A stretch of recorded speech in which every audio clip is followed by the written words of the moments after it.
Now you see, it's true, we mustn't give the show away. That's why there are esoteric teachings. But on the other hand, there is another opposite extreme, which is not realizing that the show is a show. And that's as bad as giving the show away. So you have always, when you are in the theater, say you go to the movies, and you go to see some great horror movie, you know, awful thing. Well, why does one do it? You want a thrill. And the whole of the universe wants a thrill. That's what it's all about. Otherwise it would be boring. But when you go to the movie, you know in your heart of hearts that it's only a movie. And yet you contrive to some degree to forget this while you're there. And therefore get scared and feel real creeps. But that's great. Some people like to go and cry. They go and see some tragedy and just love to weep. Because it's a catharsis. It gets all the salt out of you or something, I don't know. And so you do this thing. And it is, we can say it's vicarious. Yep. But that is the spirit of showmanship, of play. So one might say then that it is possible in this life to attain a sort of metaphysical courage in which you know, really know deep within that the most harrowing experiences that physical existence can offer are a show. Now this is the what you might call ultimate nerve. And for example, when the samurai in Japan studied Zen, that's what they wanted to get from it. They wanted to get ultimate nerve so that absolutely nothing would faze them. So there is a poem which says, "Under the sword lifted high, there is hell making you tremble. But go ahead, and there is the land of bliss." Don't hesitate, see? Don't be blocked. Don't be phased, nonplussed by the illusion. Now you would say, well, that's all very well, but I can't bring myself to that. I start to shake and I can't stop it. It's not to do with my will. And no amount of gritting my teeth, clenching my muscles, exercising my willpower can get rid of the shakes when I am really scared. That's true. But you must remember that the secret to all this is not to be afraid of fear. When you can really allow yourself to be afraid, and you don't resist the experience of fear, you are truly beginning to master fear. But when you refuse to be afraid, you are resisting fear. And that simply sets up a vicious circle of being afraid of fear and being afraid of being afraid of fear, and so on. And that's what we call worry. Worry is simply a chronic condition. And people who worry are going to worry no matter what happens. Because when one possible threat is exterminated, they will immediately discover another. Because worry is an infinitely skinned onion. And you can go on and on and on, because the moment you see, you reduce the size of the onion and you get your worry down to about this, suddenly your whole sense of distance and size changes. And because you're looking so intently at this little onion, it fills your whole field of vision and is once again a big onion. See? You start peeling that down. But as you get another little one about this size, then it enlarges itself in your judgment and your sense of values. And once more it's colossal. Now that's always going on. So if you are disposed to worry, there is always plenty to worry about. You make plenty of money and you have no troubles about that, then you start wondering if you're going to get a disease. And the doctor says, no, it's all right, you've nothing wrong with you. Then you wonder if you're going to get into an accident. And then you take precautions, and then you wonder if there's going to be a political revolution, etc. whether your house is going to be robbed. There's always something. So it is really, this kind of worrying is a completely useless pursuit. And yet we feel a little guilty if we don't do it. Because it's somehow put into us that a proper amount of worrying is showing a good sense of responsibility. You're concerned. And Paul Tillich used this word concern in a special way. And Quakers always use the word concern. And all people, you might say, who are socially conscious are concerned. So when we say, I'm concerned, it means I have a frown on my face. And I'm worried about you, about the nation, about the war, so on, concerned. And Tillich said, religion is ultimate concern. I am concerned about the universe. And he used this wonderful decontaminated word for God, which he got from Eckhart, the ground of being. See, God still has whiskers on it, but the ground of being doesn't, obviously. And so ultimate concern is to be concerned about the ground of being. Well, now, I don't think I'm not sure about Tillich. I knew him, and he was a very wonderful man. But what I call concern, in the way I would want to interpret it, instead of this sort of frown, is something more like amazement. In other words, that existence is extremely peculiar. I can't explain this feeling because I don't know quite how to ask a question about existence so that I could be said to be wondering about it in some sort of clear-thinking way. It's a very nice thing to consider to yourself that if you were going to have an interview with the Lord God, and you would have only 5 minutes, and you might ask one question, what would you ask? And you've got plenty of time to think this over in advance. And you realize, question after question, say, no, that's not really the thing I want to get at. It's not that. Like, do you exist? God would say, well, of course. Yes, here I am. Am I having a hallucination? He said, no. Well, how can I be sure that this isn't a hallucination, you see? Well, then you reject all that sort of question. And when you finally come down to it, you don't know what to ask. There is a sort of question in your mind, not so much a question as a questioning. A feeling of, it's all unbelievable. It's amazing. I wonder at it. I marvel at it. It is a miracle that there is anything. But it's like a friend of mine who went to a Zen master. Got an interview after a good deal of trouble. An interpreter. And he sat down and said, you know, now I'm here, I don't know what to ask. I just feel like laughing. And Zen master said, well, let's laugh. And they just broke up. So,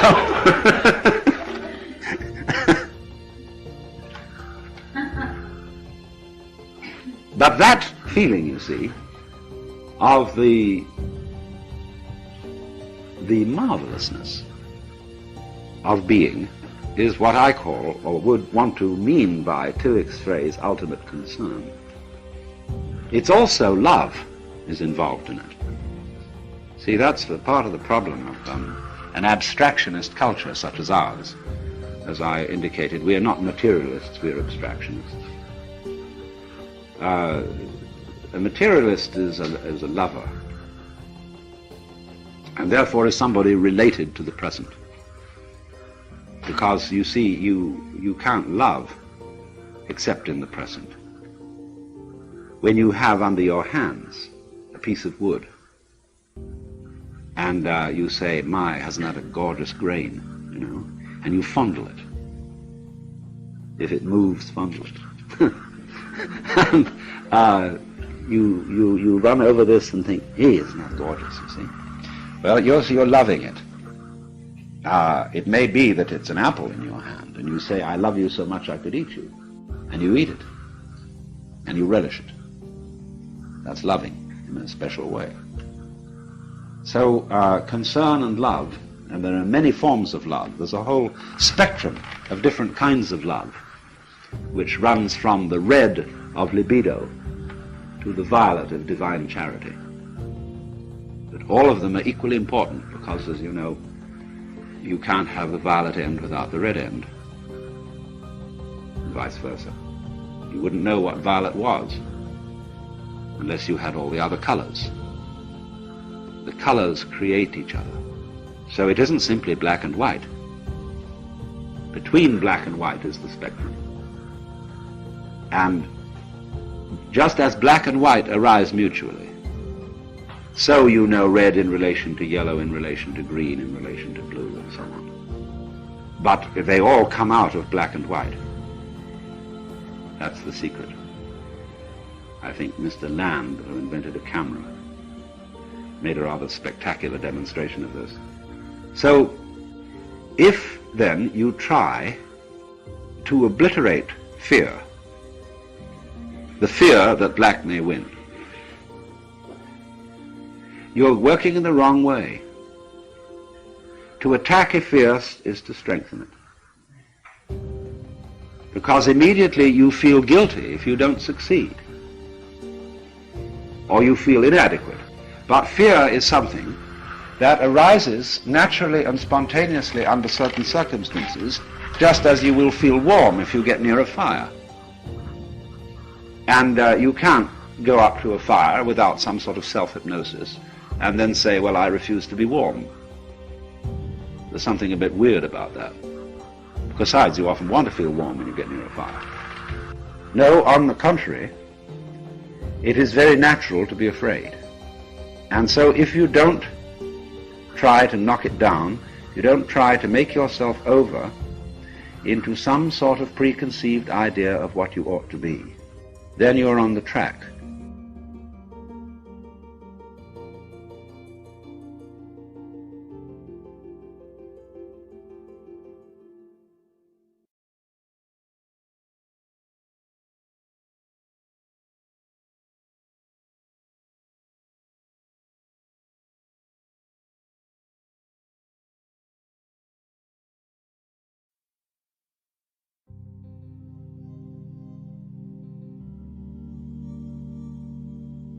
Now you see, it's true, we mustn't give the show away. That's why there are esoteric teachings. But on the other hand,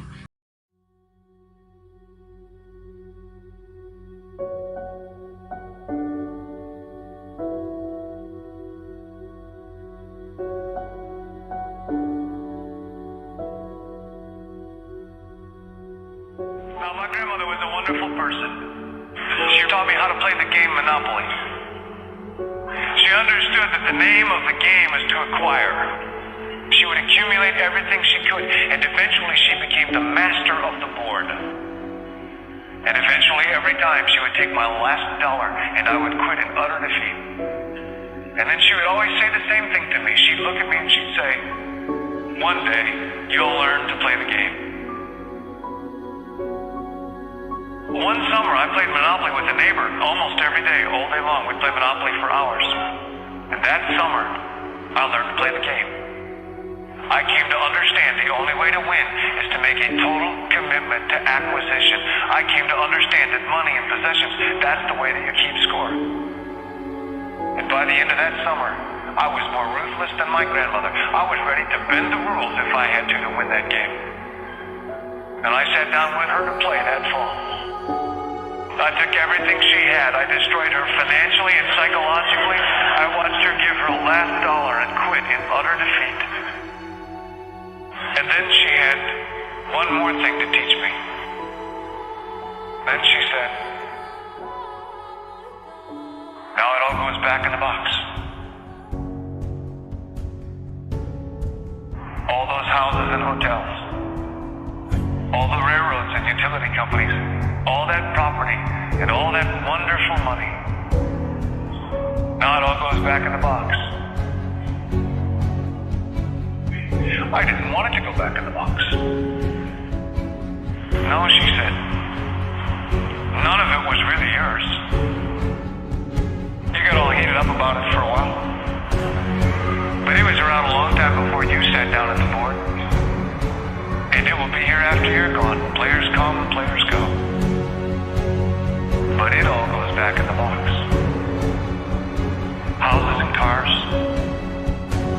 Titles and clothes. Filled barns, bulging portfolios, even your body. Because the fact is that everything I clutch and consume and hoard is going to go back in the box, and I'm going to lose it all. There's not much of an ROI on that. So you have to ask yourself, when you finally get the ultimate promotion, when you've made the ultimate purchase, when you buy the ultimate home, when you have stored up financial security and climbed the ladder of success to the highest rung you can possibly climb it, and the thrill wears off, and it will wear off, then what? How far do you have to walk down that road before you see where it leads? Surely you understand, it'll never be enough. So you have to ask yourself the question, what matters?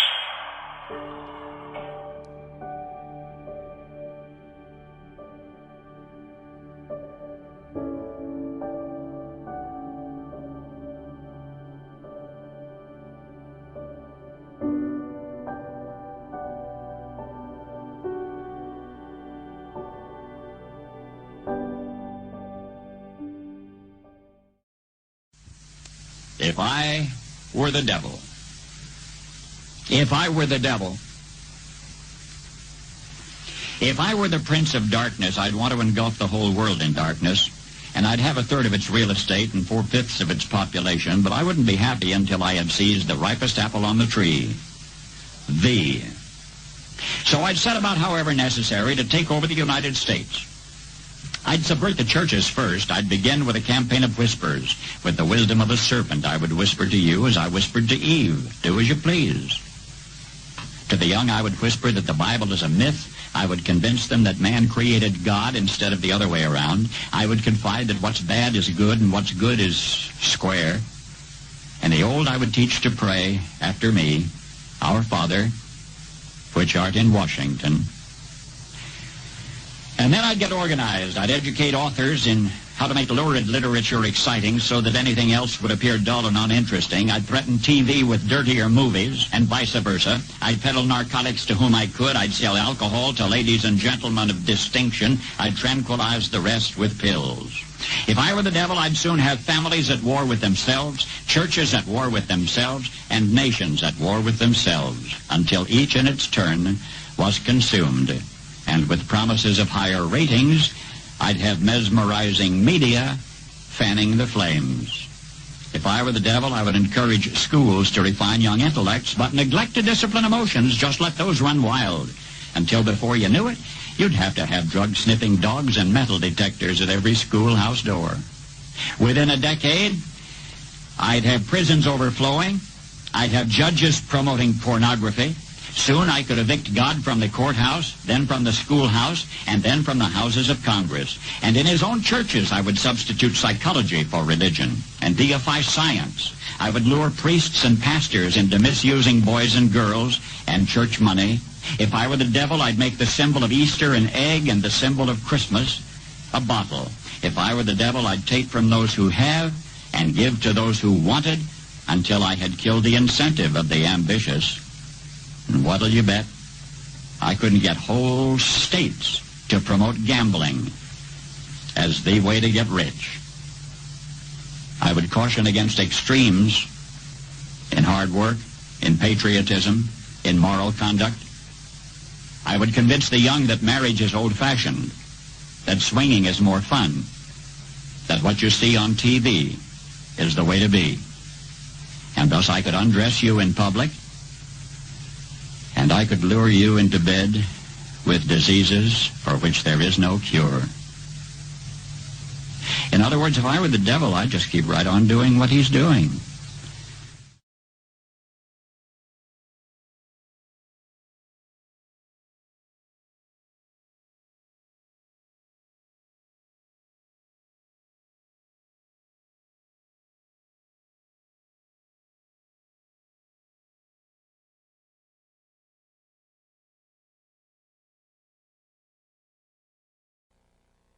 over time and time again on these things as you're trying to get the word out that, you know, you're a pretty aware person, you know, as far as that, but do you just like go, well, I'm trying to get the word out, maybe I'll get screwed, maybe I won't, but I'm just going to go for it anyway? Is that your attitude, or what? Well, it's been my attitude. Now my attitude is I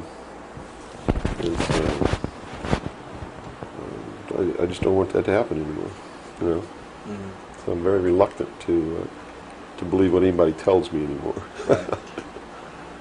But have you developed an intuitive sense, perhaps, now? I mean, because you know how that can do. It can start shutting you down from certain experiences or certain places where you might need to be. That's true, and to a certain extent, I have an intuitive sense of where somebody's coming from, but it doesn't always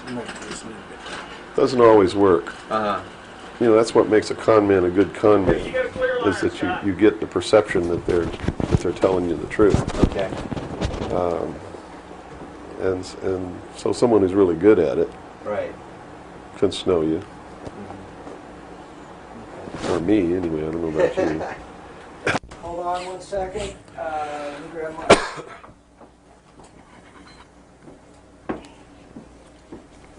Yeah, you want to wipe your face or anything? Yeah, fine. You got it? Okay. You all right, Robert? Mm-hmm. Robert, you set? Yes, I am. Scott, you're set? Yes. Bill, you ready? Yep.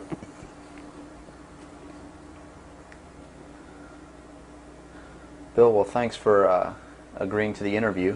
First of all, a little bit about your background. You had extensive military service for many years prior to 1970, where a certain aspect of that military service kicked upstairs, so you were able to see certain things that you were not able to see beforehand. Would you tell us a little bit about that?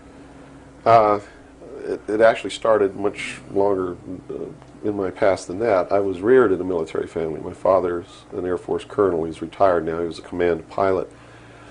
And as a child, I remember the pilots at our house sitting around the kitchen table talking about their exploits in the cockpit and what they had seen in the skies. And some of that talk involved UFOs and what some of them called Foo Fighters. And I traveled all over the world, lived on military bases for most of my life. I was really an indoctrinated individual, you might say. I was as establishment as you could get, as gung-ho, pro-government, pro-America, pro-military. And that's why I went into the military, because that had been so much of my life. I went into the Air Force. I was in the Strategic Air Command for 4 years as an aircraft and missile hydraulic technician, which is, I worked on the pneumatic and hydraulic systems of B-52 bombers, KC-135 aircraft, and Minuteman missiles. I had a secret security clearance. That's where I saw my first atomic bomb. I mean, we worked around on these planes, especially the ones on the alert pad, were always loaded, ready to go drop these bombs at a moment's notice. But while I was in the Air Force, I met sergeants, men who were older than me, and had been in the Air Force for quite a while, told me that they had participated in projects that had recovered crashed extraterrestrial craft, what you call UFOs. And they never told these stories unless they had quite a bit to drink.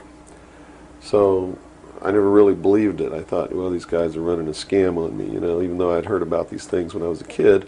I just still didn't believe in them. They're just so far out in left field, it's not something that you really give any serious thought to until something personal happens, which came later. While I left the Air Force, I went into the Navy, which is really where I wanted to be in the first place. I'd always had this tremendous feeling and connection with the ocean. I was an excellent swimmer, but I had a problem as a child. I had chronic motion sickness. If I got in a car and we went on a long trip, I got deathly ill, and same with boats or anything. I couldn't ride on the things at the carnival that went around and round because it just made me tremendously ill. But I decided after I had gone through the Air Force experience that sick or not, you know, I was going to go in the Navy because that's really what I had wanted to do. So I did. Volunteered for submarine duty and was assigned to the USS Tyru, SS-416, which was a diesel-electric boat, World War II type. that had been reconfigured. When I went on board the boat, it was in the dry dock at Pearl Harbor Naval Shipyard, and had literally been cut in half. They put in a 12-foot sonar section and then 3 domes on the deck for triangulating targets using sonar. And this was really one of the most up-to-date electronically submarines that we had. Wasn't a nuclear submarine, but as far as the ability to approach, get close to a target and destroy it, it had a better capacity to do that than any other boat that we had. While we were on a transit from the Portland-Seattle area on the surface, I actually saw, I was the port lookout, and I saw the most incredible thing that I think I've ever seen in my life. And it had such a profound effect upon my view of the universe and the world that we live in, that I wish everybody could experience this. I saw come up out of the ocean, from beneath the surface of the sea, a huge disc-shaped craft about the size of a Midway-class aircraft carrier, which is tremendous in size. Even though that's one of our smallest carriers, or was then, it's still a huge, tremendously big object.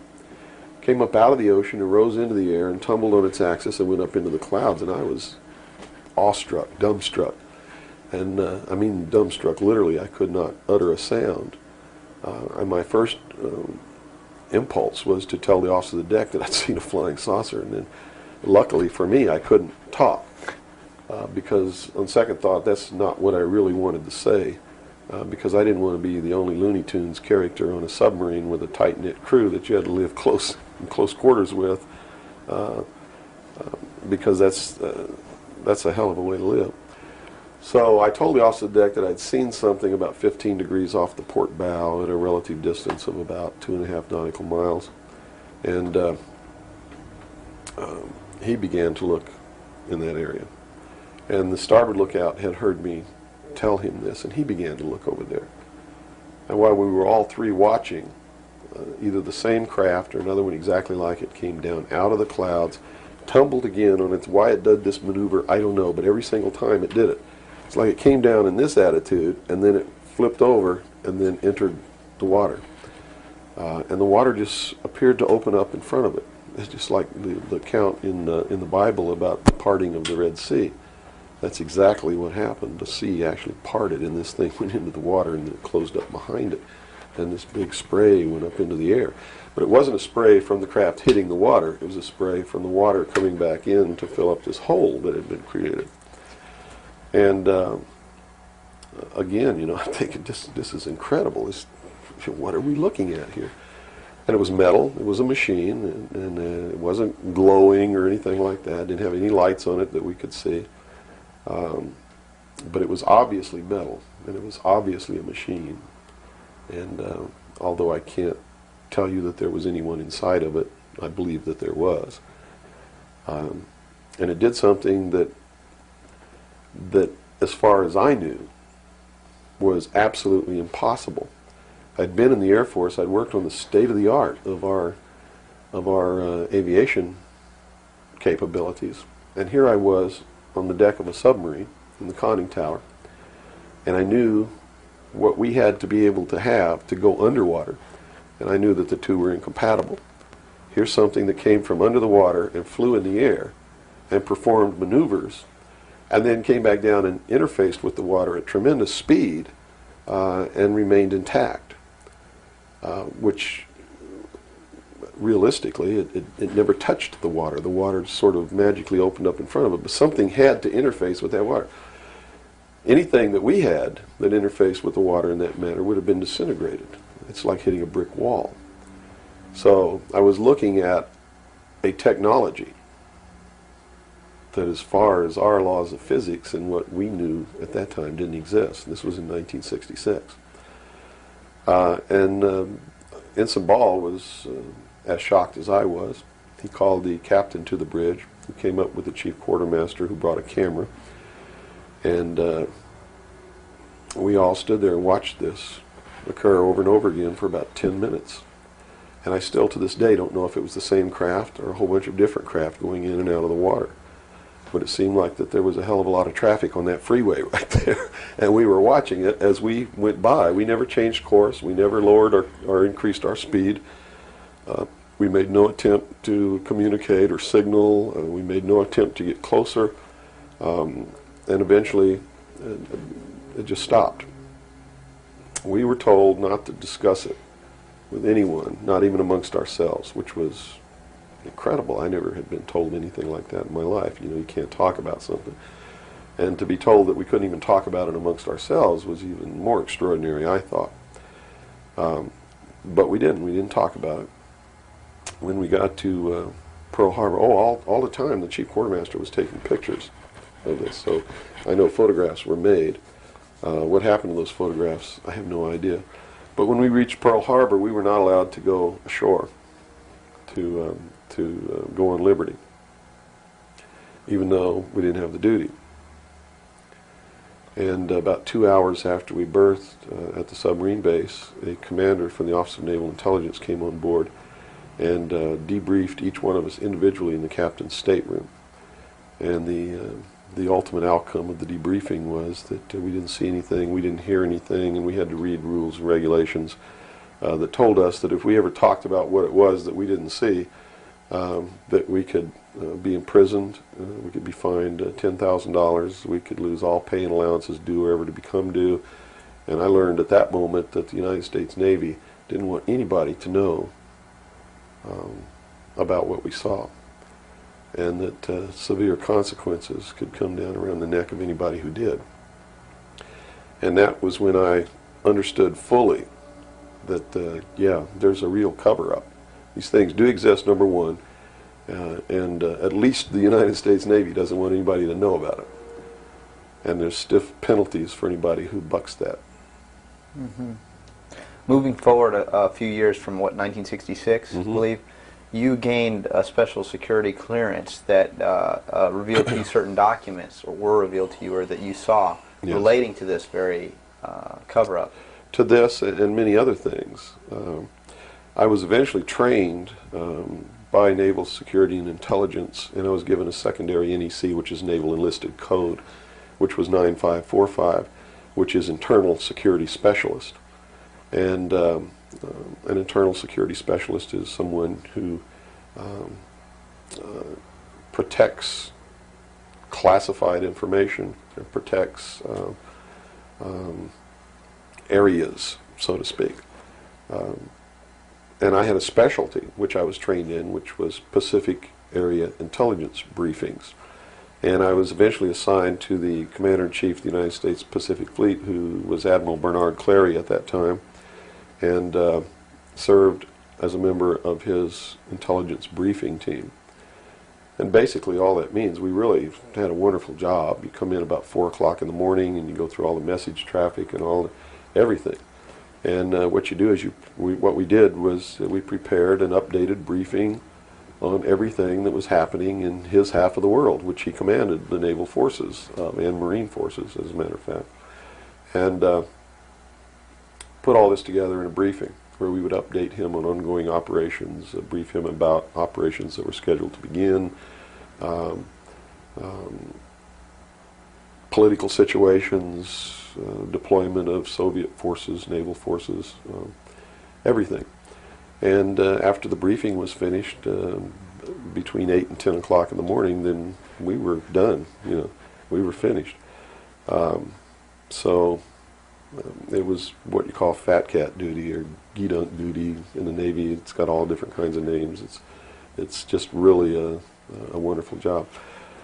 Now, to be able to function in this job, I had to have a security clearance, which gave me access to the information that I had to need to know to help prepare these briefings. And when I first was assigned to the command, I was attached to the OPSTAT office under Lieutenant Commander Mercado, which was operational status reporting, and while I waited for my security clearance. And it took 6 months to get it. What I eventually ended up with was a top secret Q clearance with an SCI attachment, which means sensitive compartmentalized information, and there were no blocks. In other words, there was nothing confining me to only certain compartmentalized information. I had access to whatever the Admiral and his staff had access to, because we had to prepare briefings and brief these people on all of these things. And I'm sure that at first I was tested and wasn't shown a whole lot, but eventually when they began to have confidence in me, I began to see things coming across my desk that were just absolutely incredible. And a lot of it is really hard to talk about because it's so far outside the normal concept of reality for the average American that they're going to find a hard time believing any of it. Mm-hmm.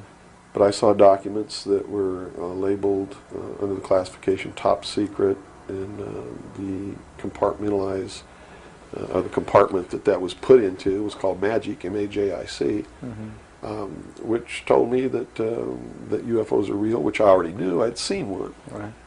But this went farther than that. It told me that they were extraterrestrial in origin, that there were 4 different extraterrestrial species or races visiting this Earth, and that they had actually entered into an agreement with the United States government with one of these species of alien beings to exchange technology, and it told me all the projects that was underneath this. Project Red Light was actually the testing of extraterrestrial craft. Project Plato was a diplomatic project. Pounce was the recovery of technology. Pluto was the application of that technology to our own secret space program, not the public space program. There are 2 different space programs. One is what the public gets to see, mm-hmm. Which is overseen by NASA, and the other one is a secret space program that nobody gets to see, which is really overseen by the Navy Department under specialized compartmentalized black projects. And what these people are doing in secret is just absolutely incredible. I also saw documents under an operation called Operation Majority, which outlined the plans to bring together a one-world government, and also included extraterrestrial information within that. Project Grudge, which was the second project. First was Sign, and then Project Grudge, which contained all of the extraterrestrial information up to a certain point. I forget the year cutoff. And then it was contained after that in another project called Project Aquarius, which was the accumulation of the whole history of alien interaction on planet Earth. But I have to say at this point that I don't know if those documents were really telling the truth or not. They could have been showing me these things so that eventually I would go out and talk about this. And maybe that'll become clear to you later why they may have done that. It could be real. So, mm-hmm. But at this point, from a personal standpoint, what was it that, based on your experience in '66, and they said, absolutely do not reveal this to anybody, and here we are a few years later, and you're seeing documents that prove that what you saw was real. Mm-hmm. What was the one factor or a number of factors that led you to the decision to say, I've got to get this out, I've got to tell people about this? I saw contingency plans called Majestic. And these contingency plans were to, first place, a contingency is a plan that can be implemented if certain things occur. Right. And the certain things that would have tripped this contingency plan are, number one, the public sector is getting too close to the truth, so they have to implement this to get them steered off the track. Or number two, we don't want to tell the public the truth about the alien presence, but there's so much alien activity occurring that the public is on the verge of finding out anyway. Let's tell them this story so that it doesn't cause consequences that we don't want. Mm-hmm. And that plan was called Majestic. I was in a bookstore one time. I'd never seen UFO magazine. Didn't even know it existed. In fact, I didn't even know that there was a UFO culture in the world of people who who study UFOs or worship UFOs or have little UFO meetings. I had no idea that that was occurring. I was in a bookstore one time and I was looking at the magazine rack. I'm an avid reader and I'm always in bookstores. And this one day I saw a magazine just popped right out at me, at UFO. And I picked it up and I looked inside, and here is Majestic, all right there. And even the people who had been named to implement the plan were the ones who were actually implementing it. William Moore, Stanton Friedman. I'd never heard of Jamie Chanderay, but he was named, and they had brought out a supposed genuine document called the Eisenhower Briefing Document, which in reality is a fraudulent document. It's a fake, and it was created to implement the plan Majestic, to either indoctrinate the public on what the government wants the public to perceive as happening, or to steer researchers away from the truth, or both. So this wasn't revealing the plan of Majestic, but it was actually implementing the plan. Implementing the plan against the public. It was a psychological operation against the public. So this is what you saw. Right. So immediately my head began to spin around, and I began to think, God, you know, I've got to tell people that they're being manipulated. This is a lie. And it really, if the public were using their own intellect, they would know that it was a lie. The executive order quoted for this document was in 92,000 something. I believe it was 92447, which is 92,447, and it was supposedly written by Truman. But Truman never wrote an executive order higher than 9,000. I mean, even today, there's no executive order with the number 92,000 on it. They've been consecutive since the beginning. So it was clearly fraudulent. So it's clearly fraudulent, but the public doesn't catch on to this. And here you got Stanton Friedman, one of the guys who implemented the contingency plan, Majestic, running around the country telling everybody it's not an executive order, it's a date, September 24th, 1947, which it very well could be a date. But it's listed in that document as being an executive order of the President of the United States, Harry Truman. And because of that, it's fake. And many other things. But specifically, that is the most glaring proof of fraudulent intent in the document. There are many other things in the document that also prove it's a forgery. But here they are. They're running this contingency plan, and here I am. I know all about it, and here's the public out there biting it. They even ran that thing in the New York Times, like a 2 or 3 page spread showing all the documents. So it had tremendous credibility lent to it by that action. And so I decided that I had to tell the public and get people on the right track, which is, the right track is don't believe anybody. Okay. Don't believe me. Don't believe George Bush. Don't believe anyone. You got to go out and you got to get proof in your hand before you can believe anything. And to do otherwise today is the biggest mistake that anyone can ever make. You begin believing people, putting your trust in them, that they're telling you the truth. I guarantee you're going to take a ride on a roller coaster you don't want to be on. Mm-hmm. Now this controversy, and I say the very understatement controversy. Yes. It also is now extending, based on some things that you're revealing, into the Kennedy assassination. Yes, in the set of documents, which really was literally 2 or 3 file cabinets of documents, called Operation Majority, I saw documents which told me what happened in Dallas and why. And basically what these documents said was that the intelligence community felt that John F. Kennedy was a threat to the national security, which translated into reality means was a threat to the New World Order, the one world government which they were actively in the process of forming. Was there anything on record that indicated that he was out to, well, things that he did would threaten that New World Order? Oh, absolutely. He had written an executive order. I don't remember the exact number now, but it's available to anybody that wants to go look it up. He had written an executive order ordering the printing of United States notes, which would have broken the back of the Federal Reserve, which is one of the major instruments of propelling the United States into the New World Order by destroying our economy, the basis upon which we live, the basis upon which our whole society is founded. is being ripped right out from under us. That was one. Number two, he refused to provide air support for the invasion of Bay of Pigs, which ensured that that would be a failure. He had threatened publicly on several occasions to disband the CIA and scatter it to the thousand winds.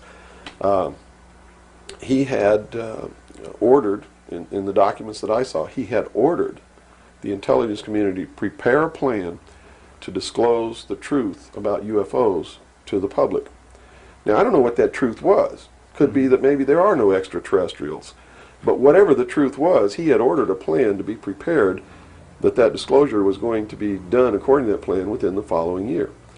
And the intelligence community considered that to be out of the question.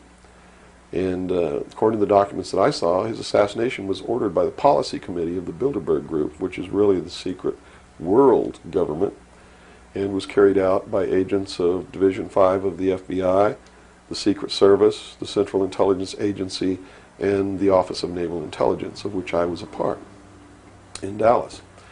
And it said that the assassin, the man who actually administered the head wound, was the driver of the car, William Greer, a Secret Service agent, who used an assassination pistol built by the CIA for assassinations that was really an air gun that fired an exploding pellet or could fire a small hypodermic needle or a poison dart, using any one of many different deadly poisons.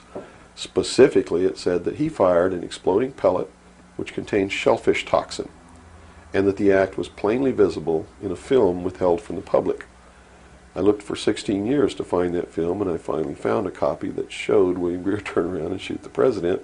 And since 1988, I've been showing that film wherever I'm able to show it to wake people up. It is not our government, though you have to understand, that is doing these things. It is not our government that's failing us. It's not the Constitution or the Bill of Rights that's a bad instrument. It is a group of men who belong to secret societies who have infiltrated our society and our government at all levels and are destroying it and subverting it from within. And every member of naval intelligence that I knew who was an officer was a 32nd or a 33rd degree Freemason. And I asked my commanding officer at one point, I said, why are all you guys Masons? He said, Masons are used to keeping secrets. It's part of their fraternity. So if you want someone who already knows how to keep a secret, you recruit Freemasons. Well, later on, I found out what the truth is. The truth is you're not going to be a naval intelligence officer unless you are a Freemason or a member of the Ancient Order of the Rose and Cross, but you have to be high degrees for that. I think the reason I was selected as an enlisted man is because I had belonged to the Demolay Society. Which is what? As a teenager. That's sort of the first level of Freemasonry. That's how they recruit teenagers and indoctrinate them into their principles so that they go right into Freemasonry when they become an adult.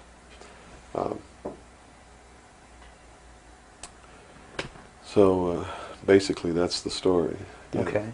Well, based on the information that you're revealing, which would seem to be equally or if not more of a threat than what Kennedy was originally planning on doing, is actually revealing the underlying cause of all of this. Why is it that you are here today, or how is it that you are here today and you're not, conveniently taken away and put in a padded cell somewhere so that you can't speak of these things? Well, I really don't know the true answer to that question, because you would have to ask them to find out why they haven't done anything. But I can tell you this. I began to reveal information in 1976, and I was physically attacked on 2 occasions. My skull was caved in. That's what all these scars are here. On the second attack, I lost my leg. They visited me in the hospital. They had no intention of killing me. They were delivering a message to me. Shut up. And that was the message that came through loud and clear.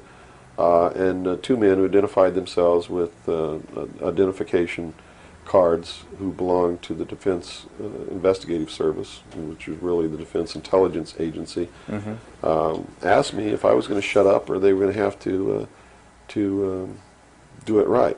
And I told them, I said, you don't have to worry about me. I'm going to be a good little boy for the rest of my life, and yeah, I'm going to shut my mouth.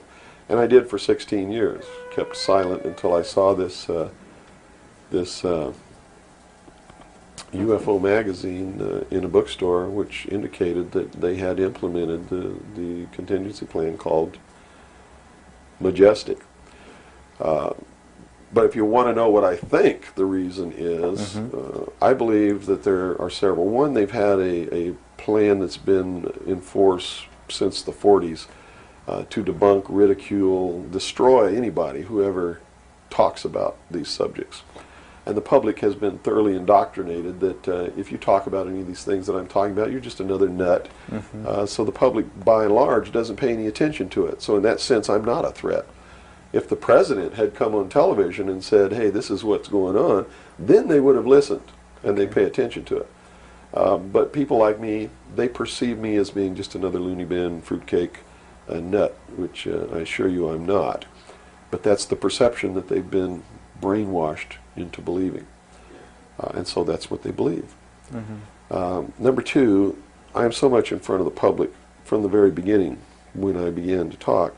And that's how I protected myself, or at least that's what I thought would protect me, and so far it's proven to be right, was that if I got literally in front of the public overnight, in front of a large public, that they wouldn't do anything to me because it would substantiate what it was that I'm saying. And they certainly don't want to do that. It would also create a martyr. And martyrs create tremendously dangerous political movements that they don't want that either. So literally within a 24-hour period, I spent $27,000 mailing a thick packet of information all over the world to people I'd never heard of, didn't know. We went down and got some mailing lists and just mailed this stuff all over the world. And so literally, when people opened these packages in their mailbox, and it was a perfect plan because they couldn't stop it. They didn't even know I was going to do it in the first place. And since we sent it all over the world, once it was out, there's no way they could retrieve it. At least no way that I can conceive of. So literally within 24 hours, I was a public presence. And people were asking all over the world, who's Bill Cooper? Is this true? Look what I got in the mail. And just literally flipped the world over on its ear. And I've been in front of the public ever since. So I think basically those are the reasons. They don't believe that the public's really going to listen to me, and so far that's been true. There is a small group of people all over the world who are awakening, who are beginning to understand that they've been living their life in fantasy land, and who are actively seeking the truth. But by and large, when the secret power structure says, as I've put in the first chapter of my book, right out of one of their own technical manuals, that a nation or world of people who do not use their intelligence are no better than animals who do not have intelligence, and thus are stakes on the table by choice and consent, they're absolutely right about the majority of people. It's one of the things that has been an illumination to me, is that they're not always wrong. And many of their goals are the right goals, but the method that they're using to reach that goal is the wrong method. In other words, if you set out to create a perfect world where there will never be any more killing, but to reach that point, you kill 2 billion people, you have become what you're trying to avoid. Right. And it can't happen that way. If you want to create a world of peace, it has to be done by peaceful methods. Means. Yeah, if you murder someone to destroy a murderer, you have become what it was you set out to destroy, and thus it wasn't destroyed at all. It was perpetuated by that very action. And that's what these men are doing. They rationalize everything they do so that they feel better about it. But what they are doing is becoming what it is that they want to get rid of, and the world will never be a safe place for anyone as long as there are men who do these things. Very eloquently said. Thank you. Now, you. your message to people, once again, is don't believe anything. How right. is it that the public can find this and search for this truth on their own if they can't believe anything or anyone? What can you do? It's all in the public sector. It's all available to anyone who actively and diligently seeks it out. Everything that's in my book, Behold a Pale Horse, is all Everything in here, all the documents that are in here, everything that's in this book is in the public domain. Can be substantiated? Yes, and I intentionally wrote this book not using anything that wasn't available to the public to show people that, yes, if I can find this information, so can you. I have tons of stuff that's not available to the public. But as you can see by reading this book, you don't need that stuff because it's what you need is available to you. Public libraries are overflowing with the proof of what's really going on in the world, but nobody really utilizes it to the extent that they're able to pick this out and put it together. Another thing I've done for people is I put it together for them so that they can see the overall picture rather than looking at small things and thinking that it's isolated. Nothing is isolated. It's all part of a big puzzle. And the puzzle is coming together, and when the puzzle is assembled, it's going to be a one-world totalitarian socialist government that nobody's going to like except the people that are running it. It's Hitler all over again. And the rationalization is we're going to create the world without war. The utopia. The utopia. But they will never create that utopia because they're not dealing with the problem that makes them want to create it, and that is the inherent flaw in each individual human being that makes us do the things that we do. Until that's overcome, there's never going to be a world without war or without rape or without killing or without robbery, and anybody that thinks that there is has already gone off the deep end. So the method is, here, I'm going to hold a gun to your head so you won't rape, you won't kill. That's right. Yes, okay, I understand. The title of your book, Behold a Pale Horse, what significance does that have? What are you saying with this title? This title is from the book of Revelations, because I have to tell you this, and you may think I'm nuts if you want to, but this is the truth. Either these men are following the book of Revelation. The book of Revelation is it is in the Bible. They're either following it, just like a plan, and bringing the prophecies in there to pass to manipulate and control those who believe in those prophecies and neutralize them, so to speak. In other words, if this is written in the Bible and God has ordained it, who am I to resist? It must come to pass, so I'm not going to try to stop it. Okay. What a perfect way to neutralize the opposition right off the bat. Or there really is a God, and what he said was going to come to pass is coming to pass. And I named this, Behold a Pale Horse, from chapter 13 of the book of Revelations. The fourth horse, the fourth horseman of the apocalypse is the pale horse. And I looked, and behold a pale horse, and his name that sat upon him was Death. And hell followed with him, and power was given unto them over the fourth part of the earth, to kill with sword, and with hunger, and with the beasts of the earth. And that is taking place now today. The fourth horseman is riding across the world now. That's what AIDS is all about. That's what all these little brush fire wars all over the world are all about. That's what's happening. That's why cancer cures are suppressed. It's because they fully intend to kill a minimum of 2 billion people by the year 2000. AIDS is an invention of man. It is not a natural disease, and it has been implemented and placed into the population as a population control. And when they did it, they had the cure before they did it. And when they deem that enough people have died or been killed, they will say, we have a cure for AIDS. And everybody will be called to report to some place to get an inoculation, which is going to do two things. One, it's going to stop AIDS in its tracks. And number two, it's going to implant a device which will be able to be used to track each individual person and maybe even to control those people. And that's what the pet implant program is all about. It's not about finding lost pets. They don't give a damn about pets, and they would never put a satellite in orbit to find a lost pet, but yet there's a satellite up there that they're using to find pets that have been implanted with these devices. They're testing this program on pets that's going to be used in human beings. And in the Los Angeles Times in 1989, they ran an article. It was 10 forecasts for the coming decade, was the title of the article. I have a copy of it in my research center. And number 5, I believe it was number 5, in those 10 forecasts for the coming decade was chemical or electronic implants to control individual behavior on a 24-hour basis, unquote. So it's not hidden at all. It's there for anybody who wants to look. But nobody's looking. Nobody's looking. They believe, and I believe that they're right, that the biggest danger to mankind right now is man himself, population.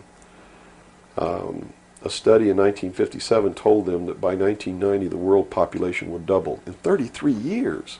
Can you imagine that? The world population of human beings doubled in 33 years. Mm-hmm. And they knew that it's an exponential doubling throughout history. Every time it's doubled, the interval has gotten shorter. So that was 33 years. The next doubling will take place in approximately 28 years. The next one after that, approximately 24 years. Can you imagine if the world population doubles again in 28 years from 1990? In other words, in the year 2018, the world population doubles. And we're having problems with food supplies and timber and clean water and clean air now. And then after that it doubles again in another 24 years. That's why they created AIDS. Because they didn't want to have to go around the world and say, you and you up against the wall, you've got to die today. And shoot them. They did it in a manner to where they could target what they consider to be undesirable populations. And I want it very clear that I don't agree with them on this. They specifically targeted blacks, Hispanics, and homosexuals for complete eradication. And AIDS is really going through those populations, and it's really doing a number of blacks, Hispanics, and homosexuals. That theory has made news. I've heard that before, and, well, and it's been debunked very clear by the public, saying, "Oh, that's ridiculous." But you're saying that that may indeed be the case. It's not ridiculous. I actually saw this in documents, and the project name was Project Naomi. MK Naomi was the name of it. It was a CIA project. The AIDS, whatever causes AIDS, whatever that turns out to be, according to those documents, was developed at Fort Detrick, Maryland, under a CIA project called MK Naomi. It was financed by $10 million for the Department of the Army's biological warfare programs.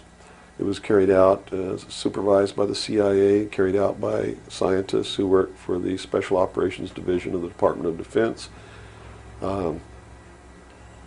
And it's doing its job. And would you assume if AIDS doesn't work, there's a contingency plan for that even? Well, I think that they have other things out there working concurrently. One thing I've learned about these men is they don't just do one thing. In case the public discovers what they're doing, or discovers that somebody's doing, whether they know who's really doing it or not, and stops it, what they have running is several concurrently running plans, so that if one or two fail, the other ones are going to take care of the problem. It sounds pretty hopeless. I mean, based on that scenario, is there anything, any uprising or what? Yeah, there is, but it requires that people wake up. It requires that they really learn the truth instead of live their life in fantasy land. You see, because nothing can exist without the consent of the people. Unless they buy it, it's not going to happen. And all of these plans lead to the public's ultimate acceptance of what they're going to do. In fact, they're designed to make the public ask for it. For instance, the burning of the rainforest in Brazil. I know people who are just up in arms. Stop this. We've got to stop the burning of the rainforest, which is exactly what the burning of the rainforest is designed to do. Because Brazil is a sovereign nation, right? How can you tell a sovereign nation to stop burning its own forest? You can't. What they're asking for is control over a sovereign nation by a world governing body who can then send troops, a police force, to make Brazil stop burning the rainforest, and that's why they started the burning of the rainforest in the first place. You see, they went down there and they built a road across the Amazon jungle that went nowhere. There was no reason for this road to be built. There was no place to go. It doesn't go from here to a city on the other side. It just goes across the jungle and ends. And they built this road, on purpose, because they knew that most of the people in Brazil are so dirt poor that they would see this road as the answer to their prayers. Free land, free timber, a way to support their family, a way to become wealthy, or at least more wealthy than they were, which was no wealthy. And that's exactly what happened. Millions of people headed out down this road and staked out some land and burned the forest and tried to grow crops. And they found that rainforest is no good for growing crops. It'll grow one crop, and then you got to go burn more trees and plant another crop because the soil is poor.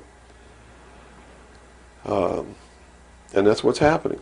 And that's why the forest is being burned. And it was done intentionally to create the scream of stop burning the rainforest, so that then they could offer the solution. The solution is a world governing body that can then order and enforce that order of Brazil to stop burning So the rainforest. the green movement worldwide is As a now just a manipulation. manipulation Yes. of. Now it's been proposed time and again too that big business is behind things like this, and that would represent a capitalist approach. But what you're saying is we're heading toward a socialist approach based on this scenario. You have to understand the difference between capitalism, socialism, communism, what all of these things really mean. You have to understand that what the difference is between right wing and left wing. People, they use these phrases all the time, and they don't even know what these things mean. And it's just incredible to me to hear a socialist calling someone else a Nazi. Because Nazi means National Socialism. So here's a socialist calling a right-wing guy a Nazi, when what he should be calling the right-wing guy is anarchist. People on the right want no control. They're really anarchists. So Okay? they would, in theory then, or in fact, be in opposition to this ultimate movement. Yes. Whereas in appearance, they would be the ones behind it. Well, when you have a misunderstanding of what the terms mean, yes. Okay. Right wing, on the far right, is total anarchy. They don't want anybody controlling anything that they do, and they believe that people are responsible enough that the world can exist without government. Okay. Or the very minimal government that it would take to. On the far left, on the other hand, they believe that the government should be in total control and should be supply man with all of his needs. Well, creating a whole society that's dependent. Right. A republic is somewhere in the middle. It's governance by laws. Laws are decided by representatives who are elected by the people. And according to the theory, the representatives will do what is right, whether they get elected or not, because it's not really a democracy. A democracy is far left. People don't understand. We don't live in a democracy. This country is not a democracy. It is a republic. A democracy is ruled by the mob. The mob always votes themselves every kind of benefit that they can vote themselves. And whenever you do that, it means large, tremendously overpowering government in control. They vote themselves into dependency. That's it. They Okay. vote themselves into a dictatorship is what they do, where they lose all of the benefits that they intended to vote themselves into in the first place. Okay. And democracies are extremely dangerous to minorities, because if the majority of people don't like you, Right. they're going to vote that they kill you, and they can, that's it. Democracies are dangerous. Democracies are socialists. Democracies are communism. That's what communism is. The definition of communism is everybody doing according to their talents and receiving according to their need. And it doesn't work. We already know it doesn't work. Man, by his inherent nature, is greedy. So those at the top always end up having everything, and those at the bottom end up having nothing in communism. Socialism is different. Socialism usually ends up in a dictatorship, in a very controlling dictatorial government which even owns the people that it governs, so that those who live in fear of not having are provided for what they need, and in turn they worship this oppressive government. Socialists are children who went out into the world, took a look around and said, I can't handle it, and went home to Daddy. Okay. Daddy, protect me. Daddy, feed me. Daddy, loan me your car. Daddy tucked me in at night. Socialists are scared little children who are irresponsible, can't stand on their own 2 feet, and need Daddy to take care of them. Okay. Okay? Now we got the... But what happens when you go home to Daddy and Daddy does all these things for you? Tell me. Well, you never leave the home. You've not got no reason to. In other words, if you're being provided for in that way. You're being provided for, but what does it mean? Doesn't it mean that you have to do what Daddy tells you to do? True.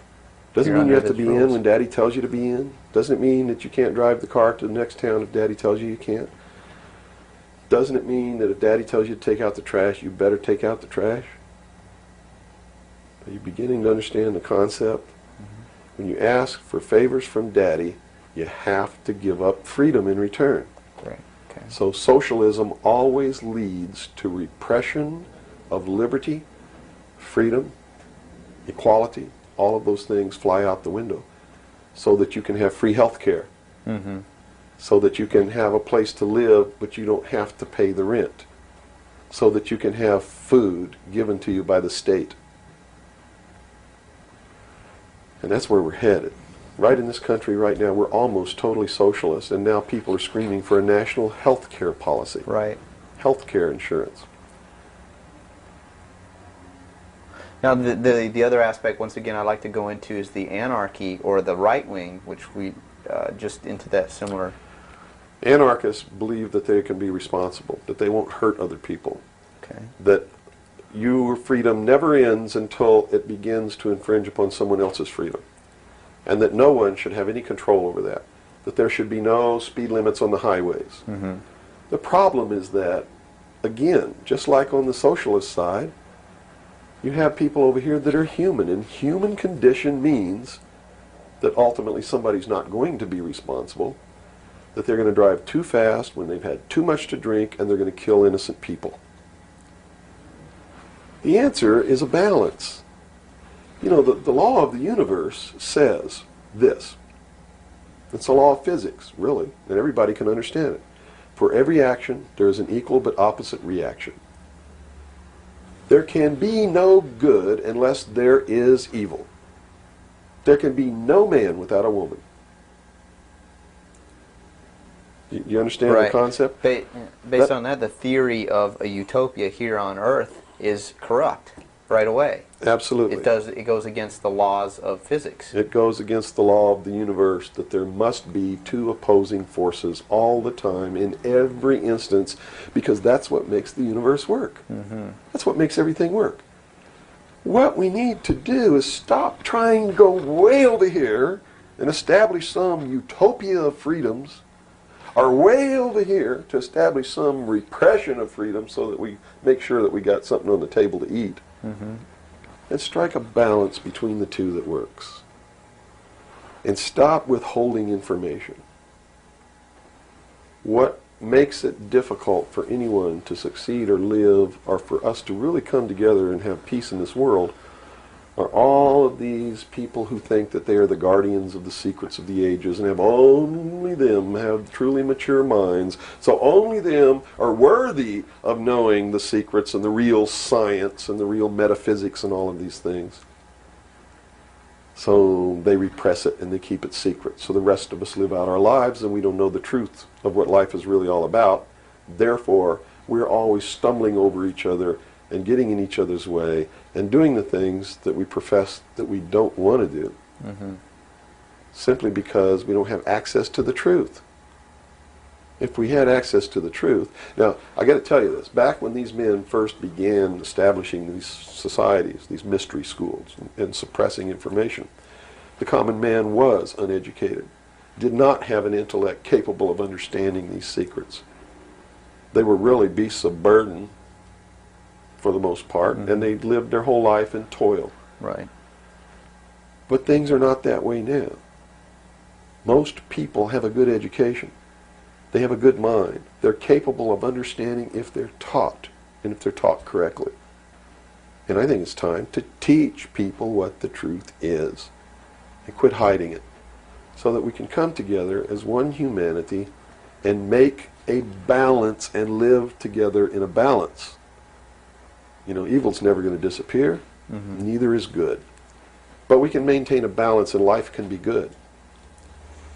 Instead of swinging back in this tremendous battle between these two opposing, radical, extreme ends of the scale. That's got to stop. I've never understood why somebody would join together in this band of people and call himself a Democrat and not vote for anybody else if they're not a Democrat. That concept is beyond my understanding. And Republicans and Libertarians and Populists and Communists and Socialists and this and that, and blacks and whites and Indians, and there are so many sects and groups and segments, and we're so fragmented that getting together is going to really be difficult. But we've got to do it. Because if we don't wake up and do it ourselves, these men who meet in secret and plot the manipulations are going to do it whether we want it or not, and they're going to do it at the point of a gun. And they're going to take away everybody's freedom because they don't consider us responsible. Capable of having that freedom. Are capable, or even of using our intellect. So they'll put us in shackles and control us and force us to be peaceful. That's what the plan is, and that's what the New World Order is all about. Well, we've run from UFOs.